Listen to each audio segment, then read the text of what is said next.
Before the first European flag was planted in foreign soil, before maps were redrawn in distant palaces, before empires declared victory, resistance had already begun, not in grand halls or royal courts, but in forests, deserts, mountains, and rivers where indigenous peoples stood face to face with forces that claimed to be unstoppable. History books often tell us that colonial empires conquered the world with ease, that indigenous societies collapsed quickly, overwhelmed by superior weapons and foreign power. But that story is incomplete. What you are about to hear is the secret history they rarely teach, a history of defiance, intelligence, spiritual resilience, and wars that lasted not years, but centuries. This is the story of indigenous resistance, and it reshapes everything we think we know about conquest. When the first Europeans arrived in the Americas, they did not enter an empty world. They stepped into complex civilizations with political systems, trade networks, military strategies, and spiritual worldviews refined over thousands of years. The Aztec, Maya, Inca, Haudenosaunee, Teno Mapuche,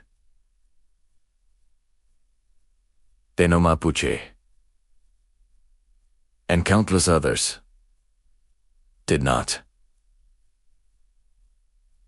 They assessed their enemies, adapted, and fought back with every tool available to them. In the Caribbean, the Taino people were among the first to face Spanish invasion. Though often portrayed as passive victims, they organized rebellions almost immediately. Led by chiefs like Hachuy, who fled Cuba to warn others of Spanish cruelty, they resisted enslavement with guerrilla tactics, ambushes, and strategic retreats into the forests. When Hachuy was captured and sentenced to be burned alive, a priest offered him conversion to Christianity in exchange for salvation.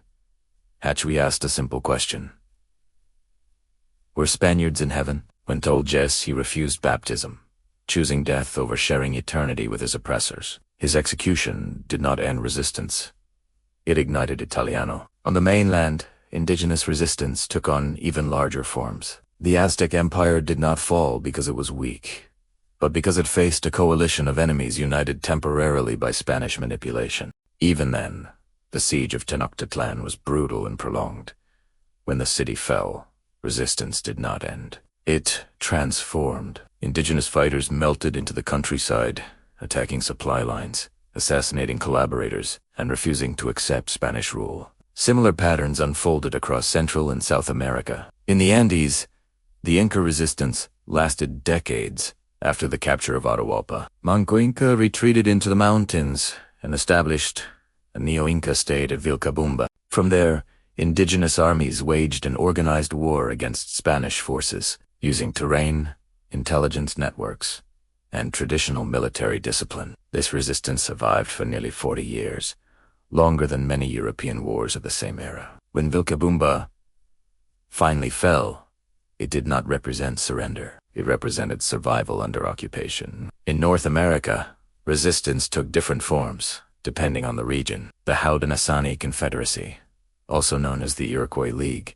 used diplomacy as a weapon. They played European powers against each other, maintaining autonomy for generations by refusing to fully align with any single empire. Their political system influenced democratic thought in Europe, even as colonists attempted to dismantle their lands. Further south, the Pueblo Revolt of 1680 stands as one of the most successful indigenous uprisings in history, under the leadership of Pope. Pueblo communities coordinated a massive rebellion against Spanish rule in present-day New Mexico. Using knotted cords to synchronize the uprising across vast distances, they expelled Spanish colonizers entirely for over a decade. Churches were destroyed, forced conversions ended, and indigenous governance was restored. This was not chaos. It was organized revolution. In South America, the Mapuche people of Chile became legendary for their resistance. They fought the Spanish Empire for over 300 years, in what became known as the Arauca War. Spanish chroniclers admitted that the Mapuche adapted quickly to European weapons, mastered cavalry warfare, and used decentralized command structures that made them nearly impossible to defeat. Spain never fully conquered Mapuche territory. Even after independence movements replaced Spanish rule, Mapuche resistance continued against new colonial states. Colonial empires often relied on a false assumption. They believed indigenous resistance would collapse once leaders were killed or cities destroyed. Instead, resistance evolved. When direct warfare became impossible, cultural resistance emerged. Languages were preserved in secret, rituals were practiced in hidden spaces, oral histories carried forbidden knowledge across generations.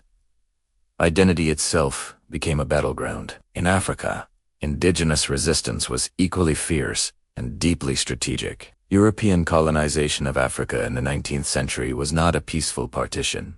Despite how it is often presented, it was met with armed resistance, spiritual movements, and long wars that drained imperial resources. In West Africa, the Ashanti Empire fought multiple wars against British expansion, using disciplined armies, intelligence networks, and fortified cities. The Ashanti resisted colonization for decades. Even after defeat, they preserved their political identity, cultural institutions, and royal authority, many of which still exist today. In southern Africa, the Zulu kingdom under Shaka Zulu revolutionized warfare. Though Shaka lived before full-scale European conquest, his military innovations reshaped regional power and later influenced resistance movements against British and Boer forces. The Anglo-Zulu War of 1879 shocked Europe when Zulu warriors defeated a modern British army at Ice. It was a reminder that technology alone does not guarantee victory. In East Africa, the Maji-Maji Rebellion stands as one of the most tragic yet powerful examples of spiritual resistance. Indigenous communities united under a belief system that promised protection against German bullets. Though the rebellion was brutally crushed, it revealed the depth of unity and willingness to sacrifice in the face of annihilation. German colonial rule was permanently shaken by the uprising. Across the continent, figures like Samori Toure, Mentalik II of Ethiopia, and Yasantewa led prolonged resistance against European powers. Ethiopia's victory over Italy at the Battle of Adwa in 1896 remains one of the most significant anti-colonial victories in history. An African empire defeated a European one and maintained sovereignty when nearly the entire continent was colonized. In Asia, indigenous resistance took different forms but followed the same core principle: refusal to disappear. In India, resistance to British rule existed long before organized nationalist movements. Tribal uprisings, peasant revolts, and spiritual leaders challenged colonial authority across centuries. The Santalo Rebellion, the Revolt of 1857, and countless local uprisings revealed that colonial rule was never stable. In Southeast Asia, indigenous hill tribes resisted French and Dutch control by retreating into difficult terrain, maintaining autonomy through mobility and cultural cohesion. In the Philippines, resistance against Spanish rule lasted over 300 years, culminating in a revolution that nearly succeeded before American intervention replaced one empire with another. What colonial records often describe as banditry, savagery, or disorder was, in reality, resistance adapted to overwhelming odds. Indigenous fighters used terrain as a weapon. They understood local ecosystems in ways foreign armies never could. They disrupted supply lines, avoided direct confrontation when necessary, and waited. Time became their ally. Perhaps the most powerful form of resistance was survival itself. Despite forced assimilation, stolen land, broken treaties, and genocide, indigenous peoples endured.